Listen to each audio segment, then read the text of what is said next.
어색하겠지만 주문을 해야 그 패키지 나 볼래. 근데 여기 오더라고 하는 표현을 쓴 이유 중에 하나는 여기서 말하는 이 아카이브는 우리가 생각하는 공공영역은 다 무료잖아요. 근데 여기는 유료화된 그런 아카이브까지 다 포함해요. 첫 번째 패키지 주세요. 그럼 이제 패키지당 1,000원. 너무 비싸다. 500원. 하나당 500원. 궁금하면 500원. 500원.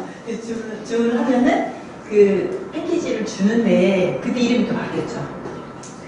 발췌하듯이 이렇게 뭐 여기 이 AIP를 그대로 주는 건 아닐 거예요. 이 사람이 원하는 내용대로 내용을 뽑아주고 내용 플러스 메타데이터를 줄 때 여기서 갖고 있는 메타데이터가 100개라면 100개를 다 필요하진 않거든요.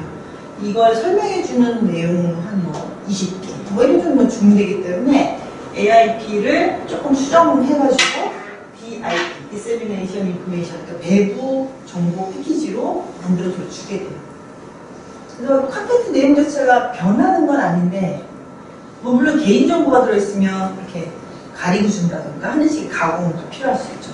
어쨌든 그 정보의 이름이 처음에 들어올 때 SIP, 보관되는 건 AIP, 배부할 때는 DIP 이렇게 용도에 따라 실제 내용이 똑같다 할지라도 용도에 따라 시점에 따라 이름을 달리 둔다. 이걸 좀 기억을 하시고요.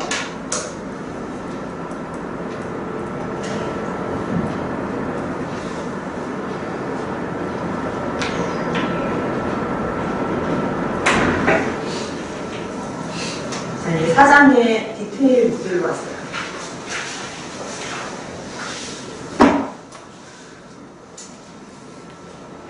OARS라고 하는 시스템에서는 시스템 기능이 총 6가지로 구성이 되어 있어요.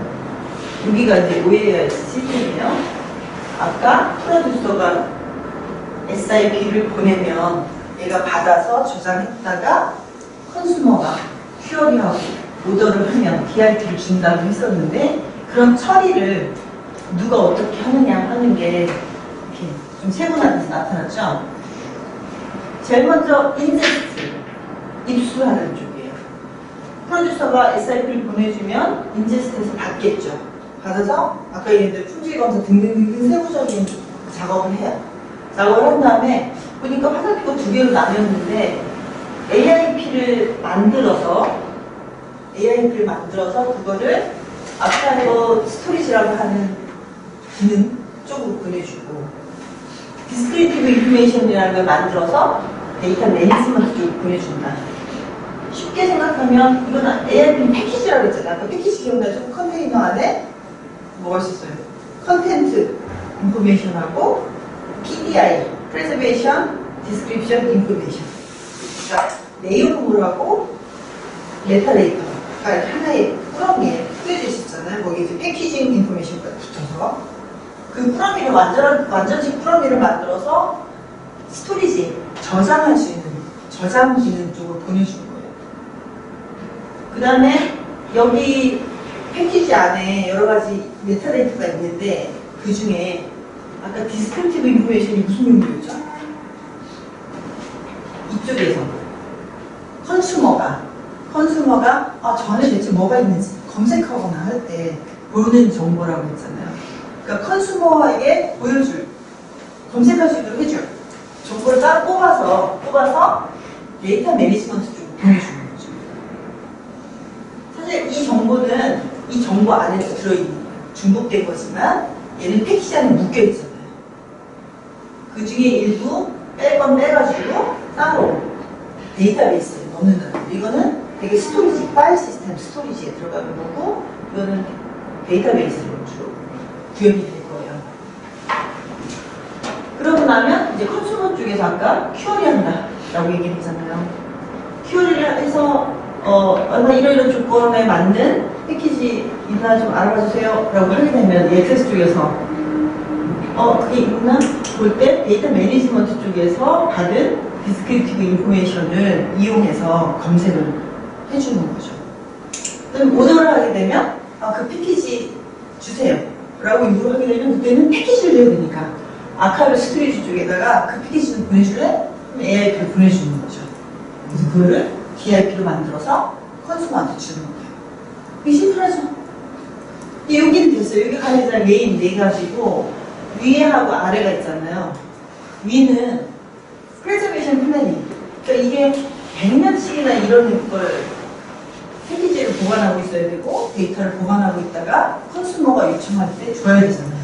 그래서 이게 100년이라는 시간 동안 디지털 컴퓨팅 환경은 계속 변하고 우리가 보관하고 있는 이 ARP가 잘 사용될 수 있도록 하기 위한 각종 주로 롱텀 프레저베이션과 관련된 전략을 수립하고 그 전략을 여기 적용하는 거예요.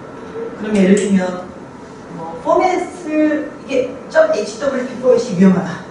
그래서 읽을 수 없겠다 싶으면 PDF A로 변환시킬까? 그래서 그걸 변환하는 작업을 한다든지 이 스토리지에 이렇게 저장이 되어 있는 이 하드디스크가 오래돼갖고 이제 막 버벅거리고 안 읽혀.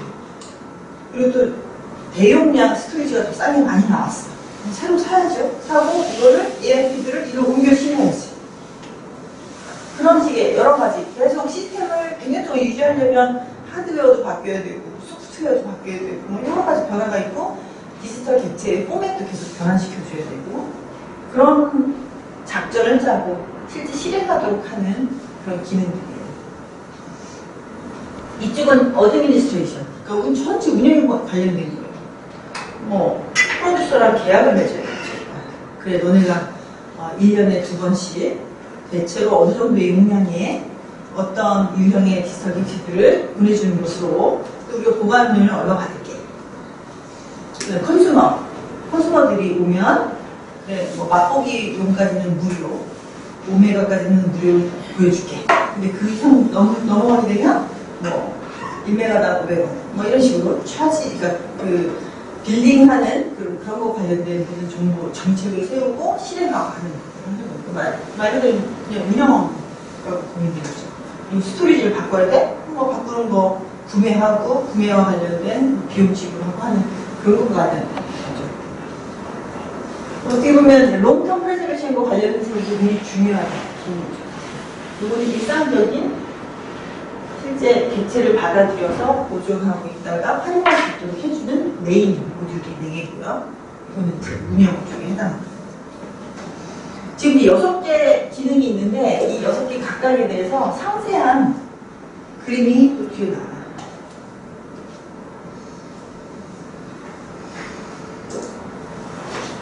예를 들면 인제스트. 그러니까 인제스트 네모 하나로 나왔던 게 이렇게 좀 자세하게 보여주겠죠? 어디부터 봐야 되나? 프로듀서부터 볼까요? 프로듀서 쪽에서 사이트가 이렇게 갔죠? 프로듀서 쪽에서 뭘 보냈어요? SIP를 보내면 아까 인제스트에서 받기로 되어 있잖아요. 그리고 인제스트를 하나, 둘, 셋, 넷, 다섯 개로 더 세분화 시켜놓은 거예요.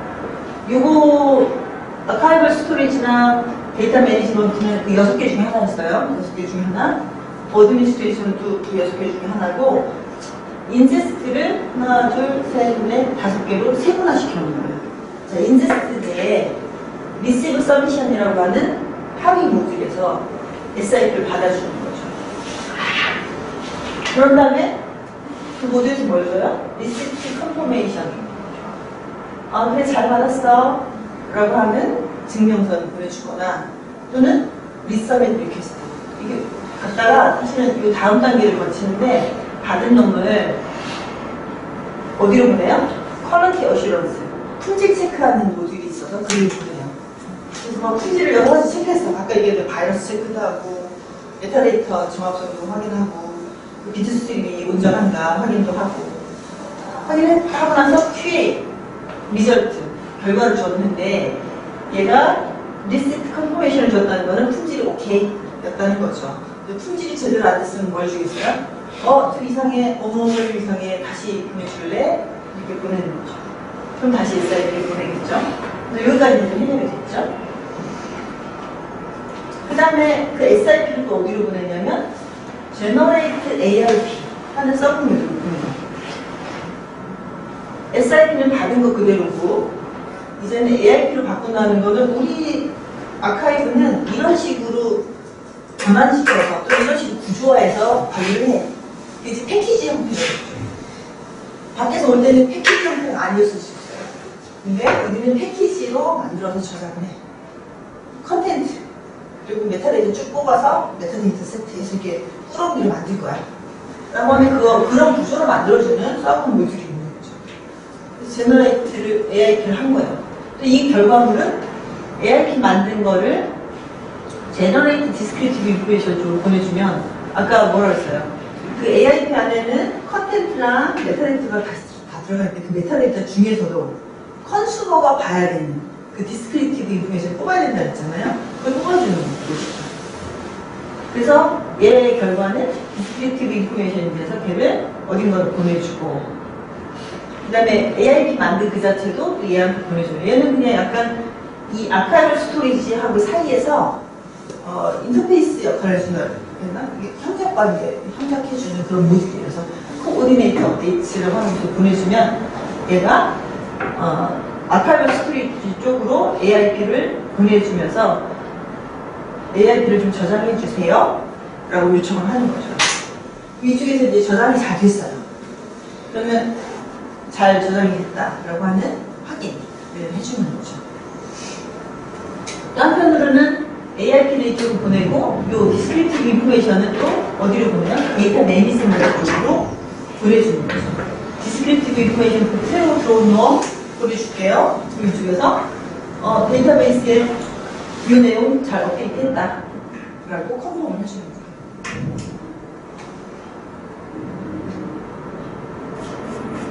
안 본 게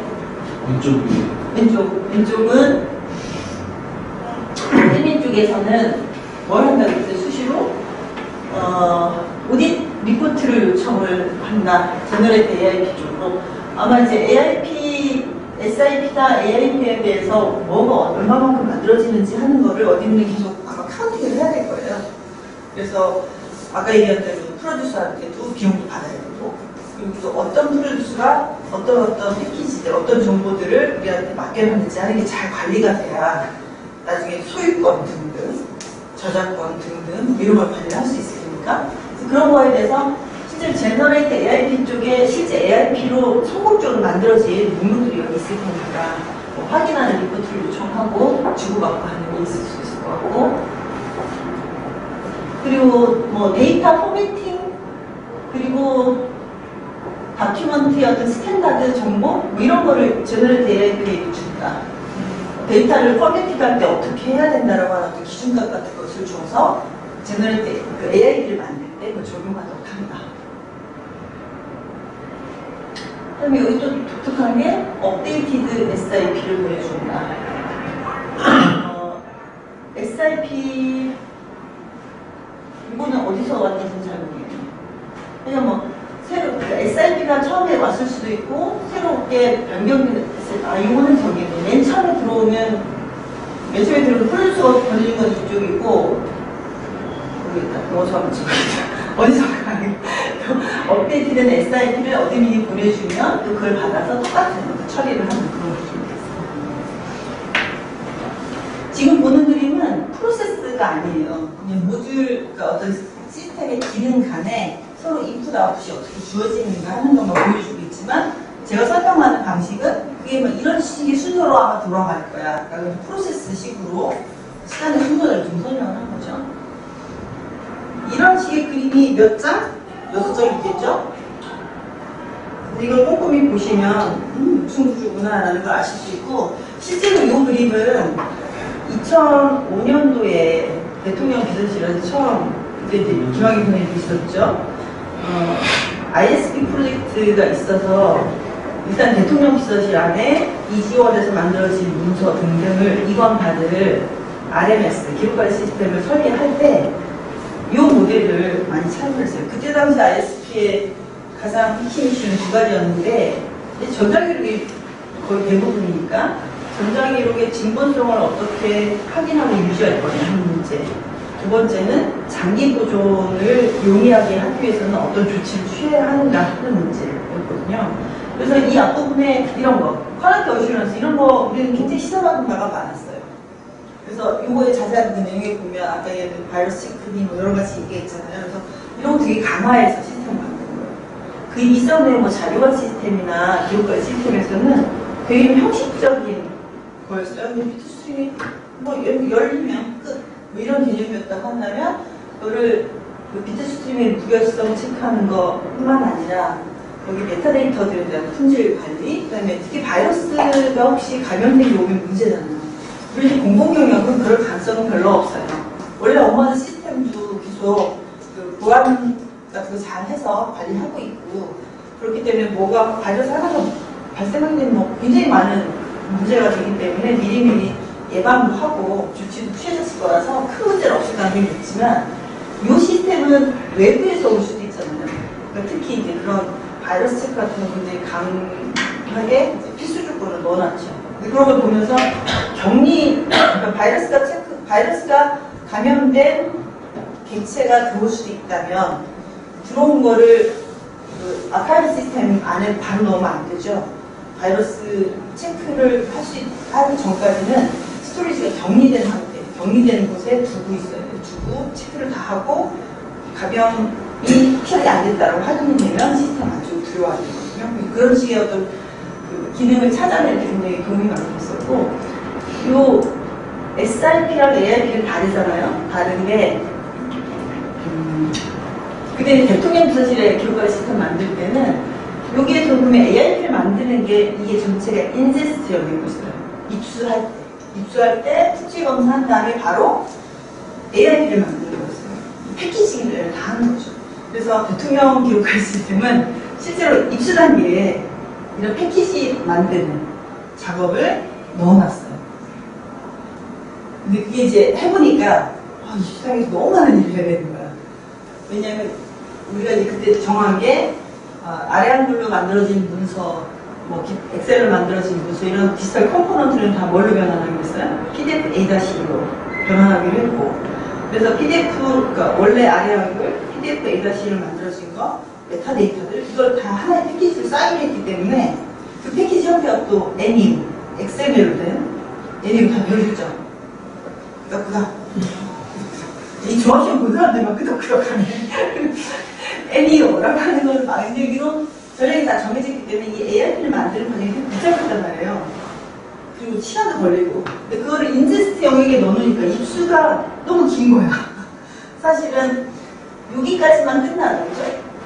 SIP 잘 받았어. 큰 문제 없네. 까지만 누르면서 우리는 인수 인계가 끝나는 거예요, 사실은. 끝나고 요거는 그 뒷단에서 처리할 일인데, 얘는 이렇게 돼 있더라고. 그래서 대통령 비서실 시스템 만들 때는 요거를 그래, 입수단에서부터 이렇게 뭔가 확실하게 장기 보존이 가능한 형태를 만들어 놔야지 뭐 이렇게 생각해가지고 그렇게 구상을 했었어요. 그러니까 나중에 표준 RMS 만들고 하더니 이거 뒤로 뺐습니다.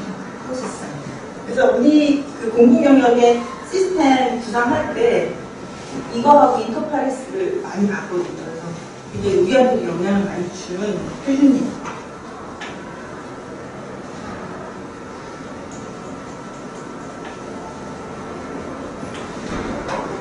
쉬었다 할까요? 네. 너무 빨리 쉬나? 쉬세요. 그리고 막 졸음이 막 올리고 하는 찰나요. 쉬었다가 쉬겠습니다.